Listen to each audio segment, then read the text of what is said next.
You should have known the date, and you should have gotten Lou. That's fine. You know, it's fine. I got to call a man by his name. I would have called him Lou Alcindor, but he goes by Kareem Abdul-Jabbar these days. Time to run the floor. Thank you. That's the only way we can start this thing. Here we go. First up, Ben Simmons, minus 63 in the series, worst of any player. What should he take away to help him improve as we move forward in life? So you want to sound smart amongst your friends and your family, and media members can be Mr. Me Too's with this one also. Ben Simmons shoots with the wrong hand. Okay.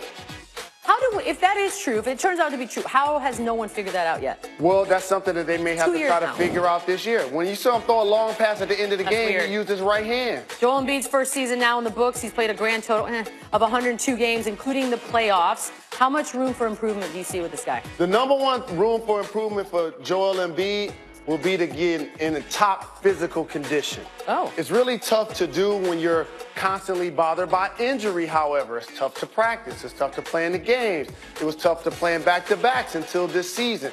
Once he gets in peak physical condition, he's going to be so very dominant that it's out of control.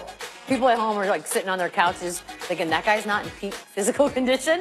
That's depressing to the normal human. That's why the other 29 players are either working out before the game on the court like Steph Curry. Right. Or in the back getting treatment, and he's out on the floor laying on a table eating grapes. But getting treatment. No, because he needs that treatment so very close to the chance he has to play versus warming up for the game. Brad Stevens gets a whole bunch of credit from a lot of people for being an elite coach, but apparently not his colleagues. In a close playoff series, how much of a difference is he? Brad Stevens is a top 2 or 3 coach in the league, no doubt about it. Coach Pop comes to mind. Brad Stevens is in that conversation. Though he hasn't led the Celtics to a championship, if you ask ownership who's the MVP, he'd say Danny Ainge. You ask Danny Ainge who's the MVP, he'd say that gentleman right there, Brad Stevens. Does a terrific job of drawing up plays out of timeouts. He created a system. He's developing young players like Brown and Tatum. He's doing it without Kyrie and Hayward. He continues to allow Al Horford to flourish. This is a complete basketball team, and it's because they have a terrific basketball coach. Who do you think he would pick as the MVP? Who would Brad Stevens pick as Al Horford? Okay, cool. If you ask Brad Stevens who was his MVP, he would say Al Horford. And think about this. All summer, we're going to be talking about how bright Philadelphia's ceiling is. Oh, we'll get there. Don't save it. Okay, cool. Okay. If you're amazed at the job he's done, and we keep calling it a depleted roster, just remember this. Horford, Brown, Tatum, Smart, and Rozier are 3 number 3 picks, a number 6, and a 16. So the idea that, you know, he's doing it with a bunch of scrubs, have we overblown that a little bit? We have overblown that a little bit, and people don't necessarily follow. They follow only the headline, not the story. Like, usually when you're taken as the top 3 pick, like 3 of those guys are, you're called upon to be the franchise player. You don't normally get the chance to play with 2 other guys the exact same way. When you're Jaylen Brown, you get to play with Tatum, and you get to play with Kyrie, and you get to play with Horford. Normally that does not happen. So in the Celtics dynamic, I give Danny Ainge a terrific amount of credit for fleecing GMs across the league. When he calls you guys, why don't y'all hang up the phone? Just think about it before you do anything. He's really taking advantage of all of the GMs around the league. Just think, if he wants them so bad, what is it that I am not seeing that I am willing to... Yeah, no, I kind of like that. Okay, I wanted you to bite your tongue for 1 second. Okay. Now, who has the brighter future? How about this? And rightfully so. The Philadelphia 76ers have an amazing future in front of them. What does that say about the Celtics' future?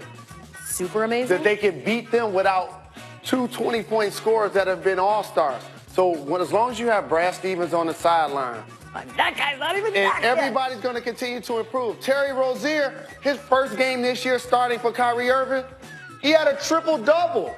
What about Jason Tatum? We just saw a stat that he's up there with Kareem Abdul-Jabbar. Right. Okay? And obviously Jaylen Brown brings you toughness on the defensive side and a competitive nature. And Marcus Smart always gets overlooked. I think if Chauncey Billups could adopt him, he would.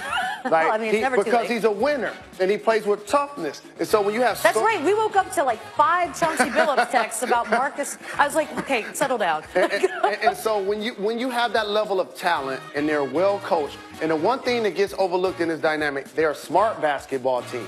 High IQ when you run in different sets and you're trying to put people in different positions. And the other thing, they all play hard. Right. When you watch the Celtics play, they all play hard. It's not just like, oh, I have skill, so I don't have to compete. They do it on both ends. How much do you think, or do you think, the fact that starting the season, going through what they went through injury-wise, that there was zero pressure on them as a team? There's always pressure on LeBron. Philly started to ascend, so the light was a little bit brighter. And they were able to just become great without anyone bothering them. Correct. But in their building, it is. Because here's how this works. When Kyrie goes down, Terry Rozier isn't cheering, but it's my chance to shine. Sure. I'm about to get these minutes. When Hayward goes down, Tatum gets more minutes. Jaylen Brown gets a chance to eat. This is evil, by the way. Morris gets a chance to get more shine. And so that's what happens in a professional locker room and a dynamic, which makes everybody appreciate each other's role. This is how you get to the conference finals. Thank you much, Jalen Rose. Thank you. Meanwhile, on planet Earth, over in Colorado, during the Rockies-Angels game, a fan dropped his cowboy hat, as one does, into the Angels bullpen. So Angels pitcher Cam Bedrosian picked it up, tried to return it. It's not that easy to get a cowboy hat to float upwards. He gave it a couple good tries. I will give him that. He didn't give up right away. No, you're not getting that back, homie. At some point, though, you just, enough's enough. Yep, told you. I already see where this is going. I got stuff to do, man. Got charges to the game. Can't be dropping your stuff in the bullpen, dude. Hope you learned a lesson. Yeah, he won't be getting that back. All right, fair enough. Detail with Kobe Bryant as he takes you through an intense NBA playoff film breakdown. Who will he shine the spotlight on next? You'll have to wait and see. The next episode available Saturday on ESPN+. It'll also stream on the app. You can also watch all the previous episodes if you get the app. Start that bad boy up. Do it now. Coming up. Shout out, Western Black Mamba. Conference Finals will be packed with star power. Who and what do we think will happen? Jalen ranks the best players in the series next.